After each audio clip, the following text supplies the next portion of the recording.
ఏపీలో బీసీలకు రక్షణ చట్టం తీసుకురావాలన్న ముఖ్యమంత్రి చంద్రబాబు నాయుడు నిర్ణయంపై సర్వత్రా ప్రశంసలు వ్యక్తమవుతున్నాయి. ఈ చట్టం బీసీల సామాజిక భద్రతకు మైలురాయిగా నిలుస్తోందని జాతీయ బీసీ సంక్షేమ సంఘం అధ్యక్షుడు ఆర్ కృష్ణయ్య కొనియాడారు. కర్నూలులోని బీసీ భవన్లో నిర్వహించిన ఆత్మీయ సమావేశంలో ఆయన పాల్గొని ప్రసంగించారు. అసెంబ్లీలో బీసీ రక్షణ బిల్లును ప్రవేశపెట్టనున్న తరుణంలో సీఎం చంద్రబాబుకు ఆయన ప్రత్యేక కృతజ్ఞతలు తెలిపారు. ఈ చట్టం వల్ల వెనుకబడిన వర్గాల్లో మనోధైర్యం పెరుగుతోందని, దాడుల నుంచి రక్షణ లభిస్తోందని ధీమా వ్యక్తం చేశారు. దాదాపు 3 దశాబ్దాలుగా బీసీ బిల్లు కోసం పోరాటం చేస్తున్నామని గుర్తు చేసిన ఆర్ కృష్ణయ్య, రాష్ట్రంలోనే కాకుండా కేంద్రంలోనూ ప్రధాని నరేంద్ర మోదీ నేతృత్వంలో పార్లమెంటులో ఈ బిల్లు ఆమోదం పొందాలన్నారు. పార్లమెంటులో చట్టబద్ధత వచ్చే వరకు తమ పోరాటం ఆగదని ఆయన స్పష్టం చేశారు. ఈ కార్యక్రమంలో బీసీ నాయకులు నక్కలమిటి శ్రీనివాసులు, నాగేశ్వరరావు యాదవ్ సహా పలువురు ముఖ్య నేతలు పాల్గొన్నారు. ఉన్నత స్థాయి పోస్టుల్లో 10% కూడా లేరు. ఉదాహరణకు నేను చెప్తా, కేంద్రంలో 100 మంది కేంద్ర ప్రభుత్వంలో ప్రిన్సిపాల్ సెక్రటరీ, దేశ పరిపాలన అంతా వాళ్ళ చేత వాళ్ళ సంతకాల మీద నడుస్తుంది. అందులో బీసీలను లెక్కించే ముందుకు. ఇదే నా దేశానికి ప్రజాస్వామ్యమని మేము ప్రశ్నిస్తున్నాం. ఇదే నా సామాజిక న్యాయం. ఈ దేశంలో బీసీలను ఇంత తక్కువ చూస్తారని మేము ఈరోజు ప్రశ్నిస్తున్నాం. అందుకే బీసీలు తిరగబడి పోరాటం. ఇది ప్రజాస్వామ్యం, ఎవరి రాజకీయ వ్యవస్థ కాదు.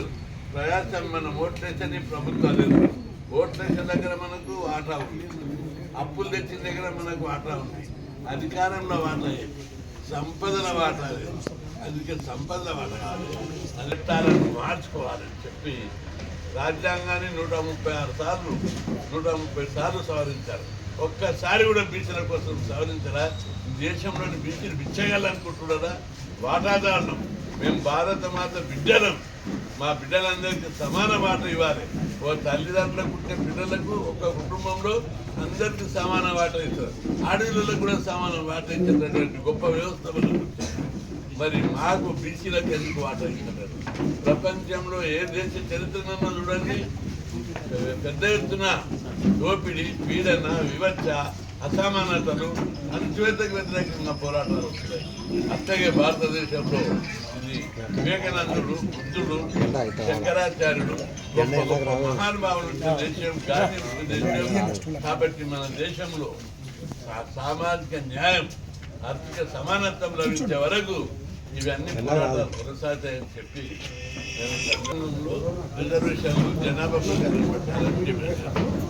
అదేవిధంగా జ్యుడిషియరీ, కోర్టులు, హైకోర్టులు, సుప్రీంకోర్టు బీసీల కేసు పోతే కొట్టేస్తే కోర్టు, అక్కడ బీసీలు లేరు కాబట్టి కొట్టేస్తారనే అపవాదం న్యాయ వ్యవస్థ మీద ఉంది.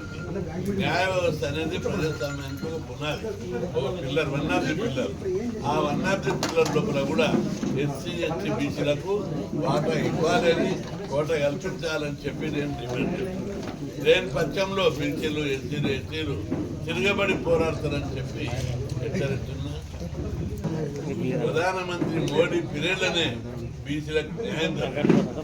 ఏది చేసి కేంద్ర ప్రభుత్వం వెంటనే బీసీలకు ఇంతవరకు జరిగిన అన్యాయాన్ని